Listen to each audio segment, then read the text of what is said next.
Ini sebuah himpunan gempur rasuah Sabah telah berlaku di Kota Kinabalu.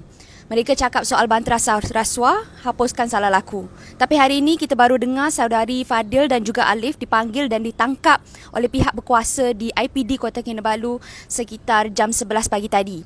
Weekend ini semasa himpunan tersebut berlangsung, kereta mereka disimba asid. Dan sebenarnya mereka ke IPD Kota Kinabalu untuk tujuan forensik. Tapi mereka ditangkap tanpa penjelasan apa-apa pun.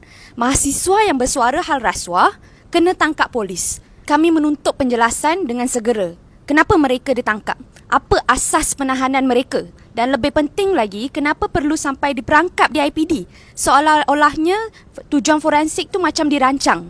Baru sahaja Februari lepas, Perdana Menteri kami sendiri sebut mahu pindah Akta Perhimpunan Aman supaya selari dengan prinsip madani. Apa yang Madani takut sangat dengan mahasiswa? Kenapa sampai kena tangkap saudari Fadil dan Alif? Apa yang kerajaan dapat apabila menggugat mahasiswa dan tindakan undang-undang?